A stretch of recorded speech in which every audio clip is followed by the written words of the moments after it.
उम्मती के लिए उम्र भर अल्लाह अल्लाह अश्क अपना बहाए नबी सल्लल्लाहु अलैहि वसल्लम।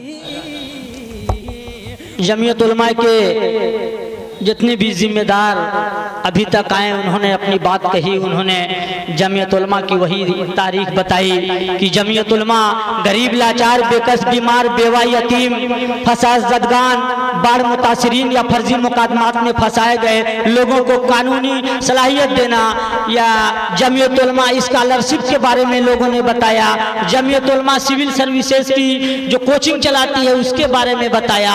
मगर एक बात मैं बताऊं, यकीन मानिए मैं गवाह हूं इस बात का कि जमीयत उलमा जितनी चीजें बताई गई हैं उससे कहीं ज्यादा भी लोगों के लिए तैयार रहती है।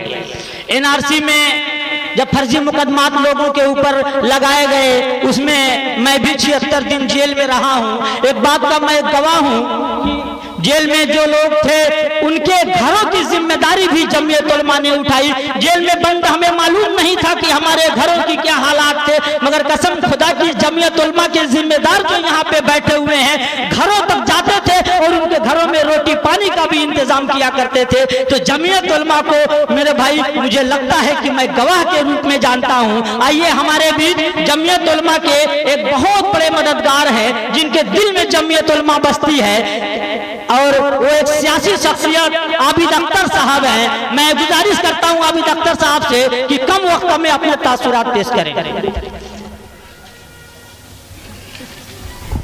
अस्सलाम वालेकुम रहमतुल्लाहि व बरकातुहू।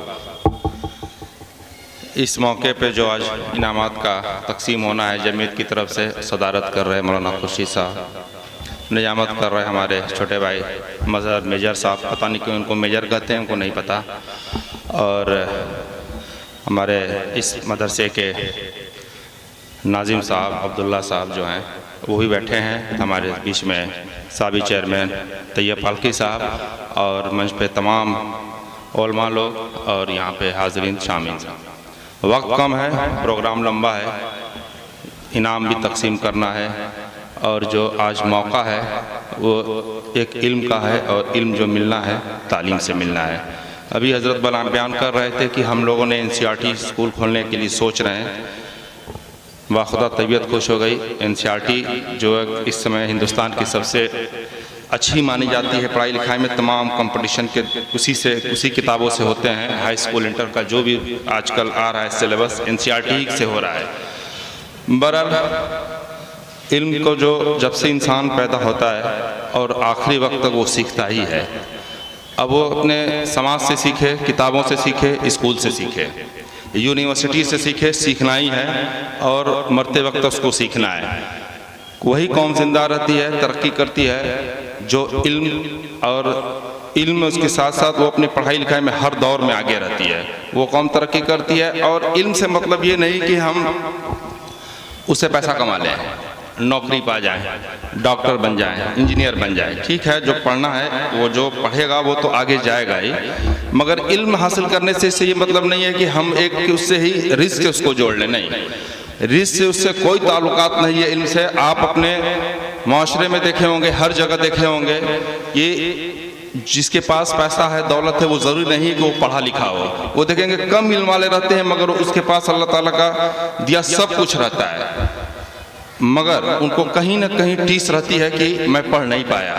और अपने बच्चों को पढ़ाते हैं अपने औकात से, अपनी हैसियत से ज़्यादा फिर उसको पढ़ाते हैं। लेकिन इसको उनको पता रहता है कि पैसा तो हम कमा लिए हैं, वो अल्लाह का दिया है, मगर उसको आसानी तभी होगी जब वो पढ़ लेगा और एक कुछ चीज़ें सीख लेगा। इसीलिए अपने बच्चों को कारोबार में न लगाते हुए उसको पढ़ाते हैं। ये अलग बात है कि उनके बच्चे फिर कारोबार में भी आते हैं, कुछ डॉक्टर बन जाते हैं, कुछ इंजीनियर बन जाते हैं। आजकल माहौल बहुत अच्छा है, कई हर तरफ बच्चे नीट कर रहे हैं, कोई इंजीनियरिंग कर रहा है, कोई अलग अलग कंपटीशन में ले रहा है। और जमीयत भी और भी तमाम तंजीमें जो हैं वो एक प्रोग्राम ऑर्गेनाइज करती रहती है इन बच्चों का हौसला अफजाई करने के लिए, इनामात भी तकसीम करते हैं। उसमें भी मैं एक आध प्रोग्राम में शामिल ना हूँ। लड़के लड़कियां हर जगह रहें और वालिदैन को भी मैं मुबारकबाद देना चाहता हूं कि वो भी अपनी मेहनत की गाढ़ी कमाई अपने बच्चों के ऊपर खर्च करते हैं और मिजाज भी रखते हैं खर्च करने का कि मेरा बच्चा अगर पढ़ेगा तो इसको हम आगे ले जाएंगे। ये काफ़ी हौसले देने की बात है हमारे इस पूरे समाज को, पूरे वालिदैन को, कि इतना हिम्मत और हौसला रखते हैं अपने बच्चों को पढ़ाने का। बातें तो बहुत थी, हम लोग भी देखें, एक दौर था जब हमारे जो बड़े हैं जो यहाँ पर बैठे हैं, बहुत से लोग कहते हैं कि हम लोग पढ़ना चाहते थे मगर हम लोग नहीं पढ़ पाए। क्यों? हाई स्कूल था, श्री मुस्लिम इंटर कॉलेज था, आगे नहीं बढ़ पाए, आगे नहीं जा पाए, मगर वो कसक रह गई थी। आज वो अपने बच्चों को आगे ले गए, पढ़ाएं, और हमारे वहाँ बहुत बढ़िया बढ़िया इदारा भी कायम हो गया है, बच्चे पढ़ भी रहे हैं। ये सब बातें तो बहुत लंबी हो जाएगी, मगर प्रोग्राम इनका भी बातों से हमारे लंबा है। मैं इतनी बातें यही ख़त्म करना चाह रहा हूँ इसी बात से कि अल्लाह ताला हम लोग को हिदायत दे कि अपने दीन पर भी कायम रहें और उस पढ़ाई पर भी जो अभी असली तालीम के भी तरफ भी हम आगे बढ़ें, और जिससे हमारा मुल्क भी तरक्की करे और हमारा समाज भी तरक्की करे। देखिए, जब हमारी कौम के अंदर जिस दिन जज्बा हो जाएगा कि हमें देने वाला बनना है और इस मुल्क की तरक्की का हिस्सेदार बनना है, और देने वाले का हाथ हमेशा ऊपर रहता है। अस्सलाम वालेकुम।